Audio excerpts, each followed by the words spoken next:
Welcome back, everybody. It's Mrs. Sherron, and I have Kenobi with me today. He is just sitting right here next to me. He wants to be a part of the story, I guess, today. Hi, Kenobi. He probably won't stay the whole time, but he definitely wanted to sit with me and hang out. Hope you guys are all hanging in there and staying safe and staying healthy. And I hope you guys are enjoying listening to Escape from Mr. Lemoncello's library. You are Kenobi, huh? And I'm going to read chapter, I think we're on chapter 3 today. And we learned a little bit about Kyle. Bye, Kenobi. There he goes. And we learned a little bit about his brothers. And today we're going to learn a little bit about his classmates. And we're getting closer to learning about Mr. Lemoncello. So I have really enjoyed reading this to you. So I hope you guys are having fun listening and following along. And here is chapter 3. Of course, even though he was grounded, Kyle Keeley still had to go to school. Mike, Curtis, Kyle, time to get up, his mother called from down in the kitchen. Kyle plopped his feet on the floor, rubbed his eyes, and sleepily looked around his room. The computer handed down from his brother, Curtis, was sitting on the desk that used to belong to his other brother, Mike. The rug on the floor with its Cincinnati Reds logo had also been Mike's when he was 12 years old. The books lined up in his bookcase had been lined up on Mike's and Curtis's shelves, except for the ones Kyle got each year for Christmas from his grandmother. He still hadn't read last year's edition. Kyle wasn't big on books. That's very different than me. I love books. Unless they were the instruction manual or hint guide to a video game. He had a Sony PlayStation set up in the family room. It wasn't the high-def Blu-ray PS3. It was the one Santa had brought Mike maybe 4 years earlier. Mike kept the brand new Blu-ray model locked up in his bedroom. I know you guys probably love to play video games too. But still, clunker that it was, the 4-year-old gaming console in the family room worked. Except this week. Well, it worked, but Kyle's dad had taken away his TV and computer privileges. So unless he just wanted to hear the hard drive hum, there was really no point in firing up the PlayStation until the next Sunday, when his sentence ended. When you're grounded in this house, his father had said, you're grounded.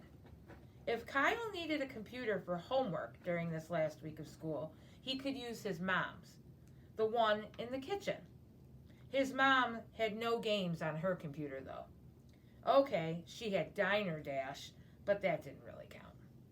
Being grounded in the Keeley household meant you couldn't do anything except, as his dad put it, think about what you did that caused you to be grounded. Kyle knew what he had done. He'd broken a window. But hey, I also beat my brothers. Good morning, Kyle, his mom said when he hit the kitchen.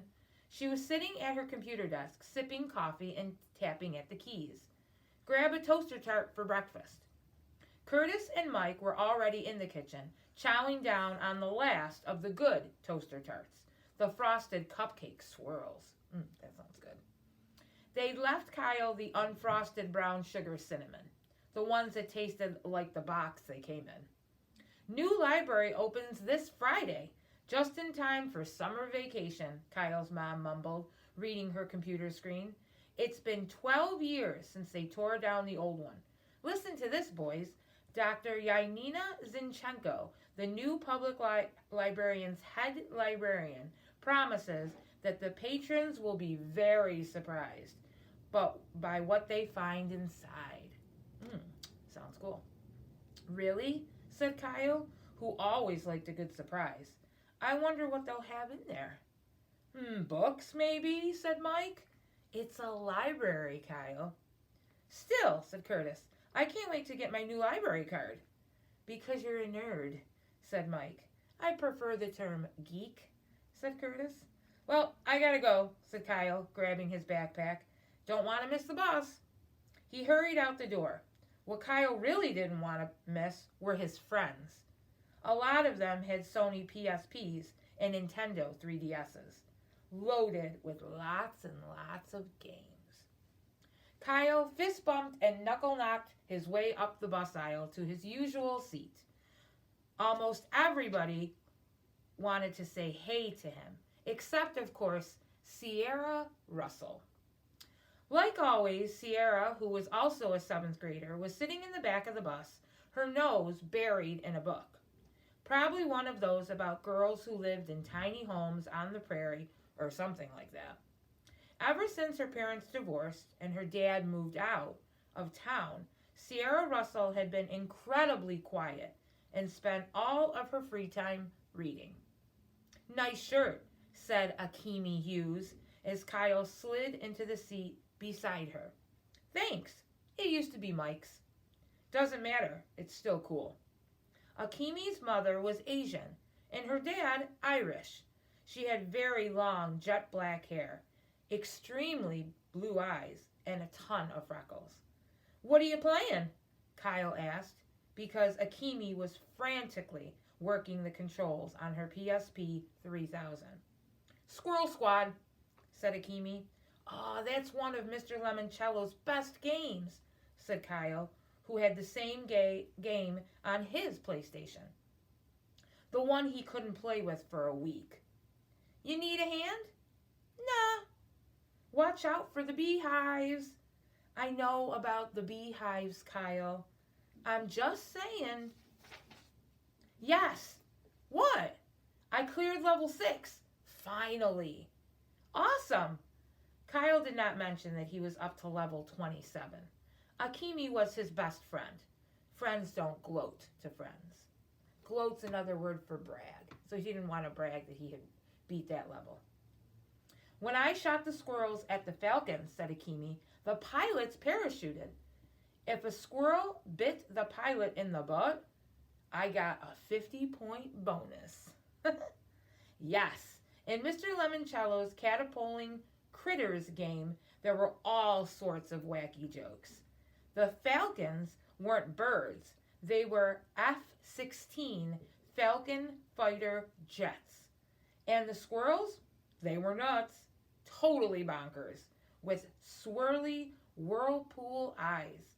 They flew through the air, jabbering gibberish. Say that a few times fast. Jabbering gibberish, jabbering gibberish. They bit butts. This was one of the main reasons why Kyle thought everything that came out of Mr. Lemoncello's imagination factory, board games, puzzles, video games, was amazingly awesome. For Mr. Lemoncello, a game just wasn't a game if it wasn't a little goofy around the edges. Mr. Lemoncello sounds like a funny guy. "So, did you pick up the bonus code?" asked Kyle. "Huh?" "In the freeze frame there." Akimi studied the screen. "Turn it over." Akimi did. "See that number tucked into the corner? Type that in the next time the home screen asks you for your password." "Why? What happens?" "You'll see." Akimi slugged him in the arm. "What?" "Well, don't be surprised if you start flinging flaming squirrels on level 7. "Get out!" "Try it. You'll see." "I will, this afternoon." "So, did you write your extra credit essay?" "Huh? What essay?" The one that's due today, Kyle, about the new public library." "Refresh my memory." Akimi sighed. Because the old library was torn down 12 years ago, the 12-year-olds who write the best essays on why I'm excited about the new public library will get to go to the library lock-in this Friday night. The winners will spend the night in the new library before anybody else even gets to see the place. Is this like that movie, Night at the Museum? Will the books come alive and chase people around in junk? That's one of my favorite movies. I love that movie. No, but there will probably be free movies and food and prizes and games. All of a sudden, Kyle was very interested. Cool. And that is the end of chapter 3. So now we met two main characters. We met Sierra Russell and we met Akimi Hughes. Akimi and Kyle are best friends. She loves to play video games too.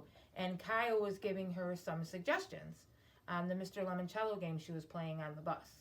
We also learned about the essay that Kyle still has to write. And it's about the new library that is opening up in town. And you'll see what happens when he writes his essay. So I hope you enjoyed listening to Chapter 3. And I hope that you guys are doing well. And I hope you guys are still working on making as many words as you can out of the words Mr. Lemoncello. We've been working on it here at home and we got to 25. So I'll be sharing that with you pretty soon, maybe in the next episode. So thank you guys so much, and we will see you soon. Bye. Take care.